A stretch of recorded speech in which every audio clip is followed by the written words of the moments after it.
قیامت کے قریب دنیا ایک نہایت بڑے فتنہ میں مبتلا ہوگی۔ ایک شخص آئے گا جسے دجال کہا جائے گا۔ وہ ایک آنکھ کا معذور ہوگا، لیکن اس کی طاقت اور دھوکہ دینے کی صلاحیت بے پناہ ہوگی۔ ہر انسان چاہے تعلیم یافتہ ہو یا عام، اس کے جادوئی فریب میں مبتلا ہو سکتا ہے۔ دجال کے ہاتھ میں زمین کے وسائل کا جادو ہوگا۔ وہ بیماروں کو صحت دے گا، بھوکے کو کھانا دے گا اور ایسے معجزات دکھائے گا کہ لوگ خود بخود اس کی طرف مائل ہوں گے، لیکن حقیقت میں یہ سب دھوکہ ہوگا۔ اس فتنہ کے دوران دنیا میں فساد اور خوف کی لہر دوڑ جائے گی۔ لوگ ایک دوسرے پر بھروسہ نہیں کریں گے۔ کچھ عورتیں بھی دجال کے جال میں پھنس جائیں گی، اس کے پیچھے چلیں گی، کیونکہ دجال ان کے دلوں میں خواہشات اور فریب ڈال دے گا۔ یہ دجال کا فتنہ اتنا طاقتور ہوگا کہ کئی لوگ اپنی آنکھوں سے سچ دیکھنے کے باوجود دھوکہ کھا جائیں گے۔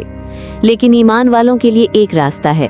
نبی صلی اللہ علیہ وسلم نے ہمیں سورۃ الکہف کی ابتدائی اور آخری آیات پڑھنے، اللہ کی پناہ مانگنے اور ایمان پر مضبوط رہنے کی ہدایت دی۔ دجال کے فریب سے بچنے کا صرف یہی راستہ ہے۔ یہ وقت انتہائی خطرناک ہوگا۔ ہر قدم، ہر فیصلہ ایک امتحان ہوگا۔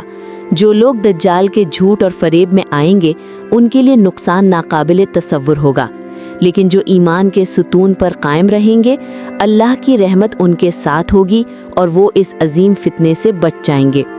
دجال کے آنے کا یہ واقعہ ہمیں یہ سکھاتا ہے، آخر زمانے کا فتنہ بڑا اور مہلک ہوگا، لیکن ایمان کی طاقت ہر دھوکہ کو توڑ سکتی ہے۔